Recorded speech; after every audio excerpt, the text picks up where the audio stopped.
Selamat sore, tetap semangat. Sore ini jam 15 lewat berapa menit ya. Hari ini tanggal 27 September tahun 2022.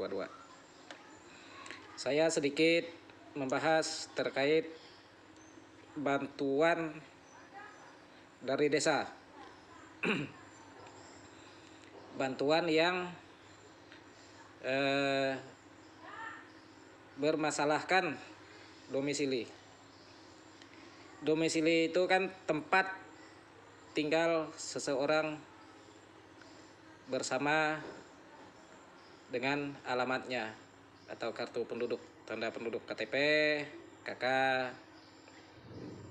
Ya. Jadi misalnya sekarang dia terdata mendapatkan bantuan yang dari desa, misalnya dari ADD dana desa. Terus setelah warganya tidak ada berdomisili di desa, bantuan itu tidak diberikan atau tidak disalurkan ke warga yang mempunyai hak atas dasar alamat KTP-nya di desa, KK-nya di desa. Ya. Itu saya kurang begitu tahu peraturan ini datang dari mana. Kalau dia datang dari dinas, tolong diberikan surat edaran atau penjelasan supaya warga masyarakat desa ya paham.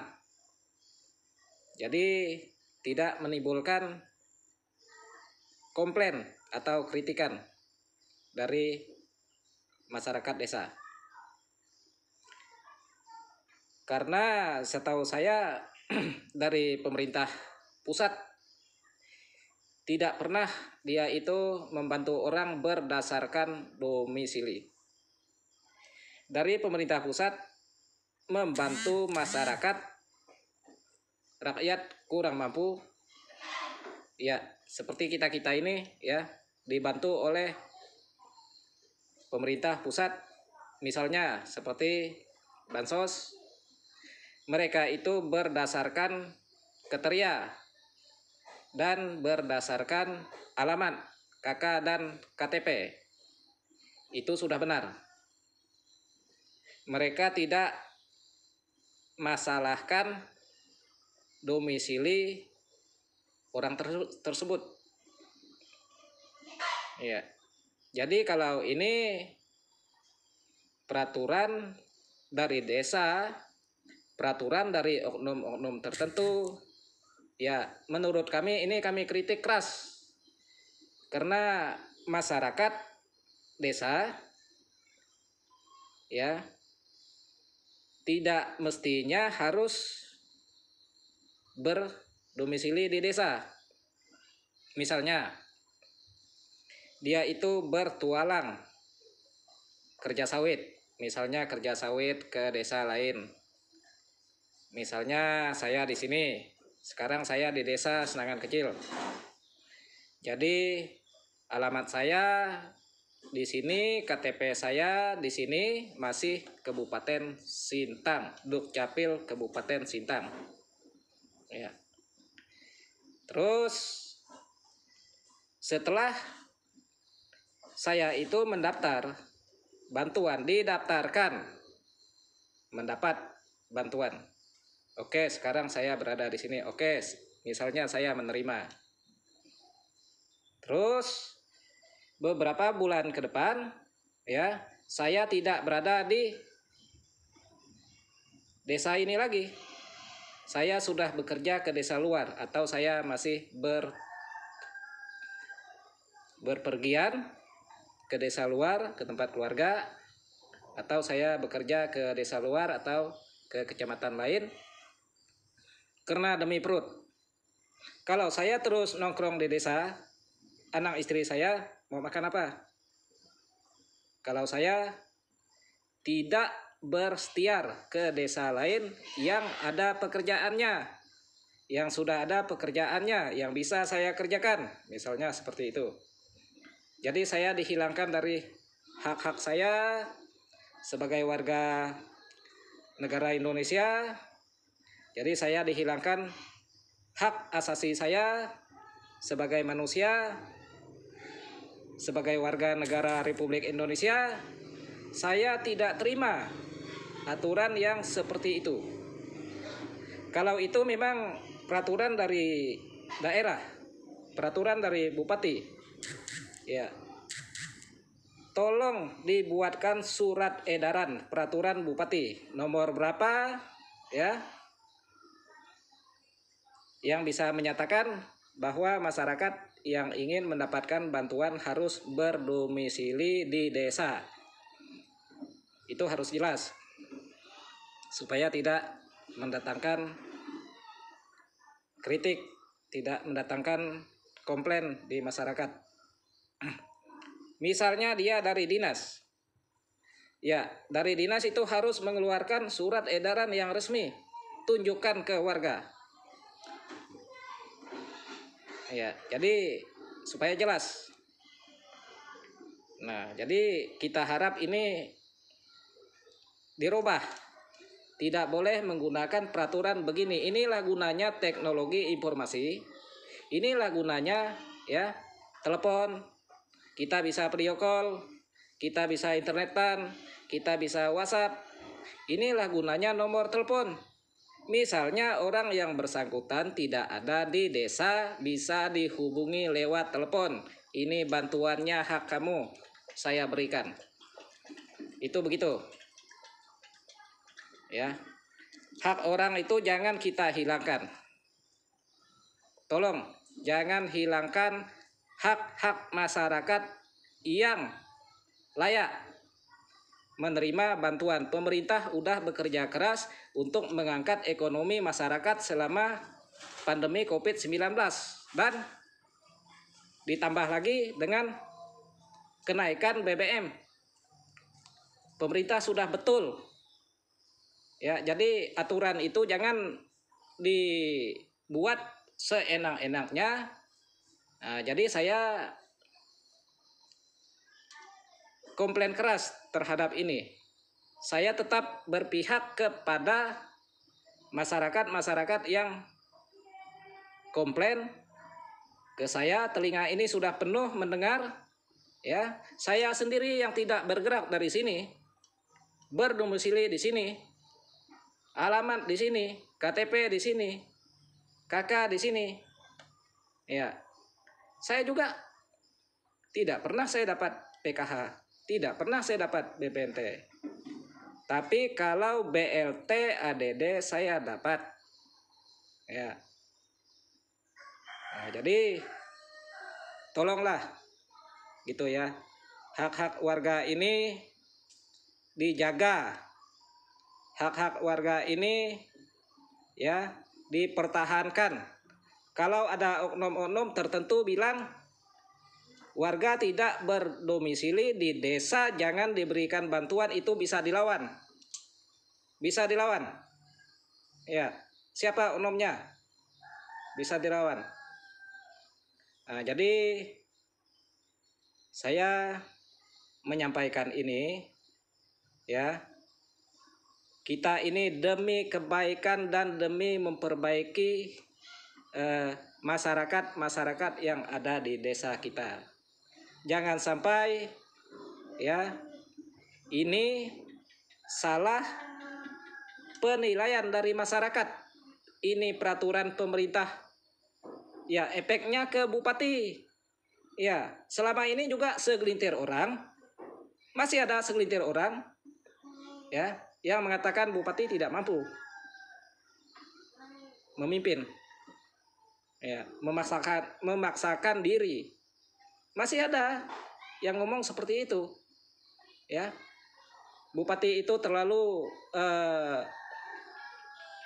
percaya sama orang mendata itu ini. Ini bayangkan ya, satu kabupaten itu terdiri dari beberapa kecamatan, kalau nggak salah ini 14 kecamatan ya, terdiri dari ya yang saya tahu kalau belum ada penambahan pemekaran 391 desa, itu nggak sedikit ya. Apakah aturan-aturan ya tidak sama, tidak diperintahkan sama? Nah, jadi ini yang harus saya sampaikan. Kita sebagai pemimpin, misalnya saya sebagai kepala desa, ya, saya mencalonkan diri misalnya ke desa lain, domisili saya di sini, itu tidak masalah, ya. Saya sebagai warga negara, selagi saya tidak pernah mempunyai kesalahan yang melanggar pidana atas keputusan pengadilan, atas keputusan tetap, saya itu ya berhak mencalonkan diri. Misalnya saya sudah di penjara, saya juga berhak mencalonkan diri. Kalau saya harus membuka diri, oh kesalahan saya ini, saya pernah di penjara sekian-sekian. Ya, semua orang kan bisa berubah. Ini hak asasi manusia, harus dijaga loh. Ya. Nah, jadi setelah kita terpilih, rakyat sudah percaya dengan kita, ya, sudah terpilih, kita menjadi kepala desa, kita wajib, baiknya kita tinggal di desa itu. Sekilan pun, sejengkal pun kita tidak boleh ya mencontohkan diri kita ini tinggal di desa orang lain, walaupun sejengkal pun, jangankan jauh kan, jangankan berjam-jam, sejengkal pun kita menyontohkan, karena kita sudah memegang tanggung jawab untuk di desa tersebut. Kita memegang tanggung jawab ke masyarakat banyak, memegang tanggung jawab yang udah diamanahkan pemerintah dan rakyat kita. Ya, jadi tolonglah ya, jangan intervensi kita itu, jangan sampai intervensi warga kita harus berdomisili di desa, harus sesuai dengan alamat KTP KK-nya. Ya. Jadi kita tidak usah intervensi ke situ. Nah, itu permintaan saya. Dan lagi permintaan saya, kepala desa siapapun dia harus berdomisili di desa. Kan sudah digaji oleh negara. Ya, maaf kita ngomong kan, kepala desa, camat, bupati, gubernur, presiden, lihat presiden tinggalnya di Jakarta. Padahal beliau itu kan kalau nggak salah kan Solo ya. Nah, contohnya Bapak Bupati kan tinggalnya di Sintang. Ya. Nah, jadi kita sebagai pemimpin harus memberi contoh ke masyarakat. Jangan kita itu seenak-enaknya ngomong, tapi kita nggak memikirkan ya efeknya di masyarakat. Itu ada efeknya loh. Ya, efeknya itu tadi ya komplain, ngomong sana, ngomong sini, ngomong sana, ngomong sini, seolah-olah ini peraturan kepala daerah, seolah-olah ini dari daerah yang mengaturnya gini-gini, seolah-olah ini camat atau sekcam atau apa yang ngatur-ngaturnya seperti ini, gitu. Nah, jadi ini tolong, kita ini sama-sama warga negara Indonesia, ya, sama-sama punya akta kelahiran sebagai warga negara. Ya tolonglah, kecuali masyarakat itu sudah menyatakan dirinya pindah domisili. Saya menyatakan diri saya pindah domisili. Ya, itu wajib kita itu hilangkan. Pindah domisili dan pindah KK dan pindah alamat. serta dia tuh pindah alamat KTP pindah ya, alamat KK pindah, domisili tubuhnya juga ikut pindah gitu. Nah itu bolehlah nggak diberikan haknya karena dia memang sudah bukan warga kita. Selagi dia masih warga kita, walaupun badannya di langit ya, dia masih warga saya, masih tercatat di catatan warga saya, dia itu punya hak loh, mendapatkan hak-haknya. Nanti saya telepon dia, saya telepon ya, ini ambil hak-hak kamu, kalau kamu ndak ambil ini saya kembalikan ke negara. Tekan begitu, itu uang negara bukan uang pribadi. Jadi tolong ya, tolong itu uang negara yang sudah menjadi haknya rakyat, yang sudah menjadi haknya dia sebagai dia warga negara, dia punya KTP yang sah, punya KK yang sah, punya penduduk yang jelas, hanya badannya yang misah,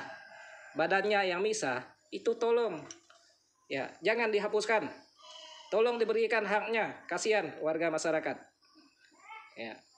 Jadi yang saya sampaikan cukup itu ya, ini kritik dari saya karena saya mengkritik barang yang tidak masuk akal bagi saya ya. Kalau saya yang dibuat seperti itu ya, badan saya di sini misalnya, kakak saya di desa B misalnya, saya di A misalnya, bantuan saya ndak disalurkan ke saya karena domisili saya berbeda, karena saya itu masih bekerja ya, jujur saya buang itu, tidak guna saya menjadi warga negara Indonesia, dan tidak ada gunanya saya itu punya KTP, punya KK, punya penduduk yang jelas ya.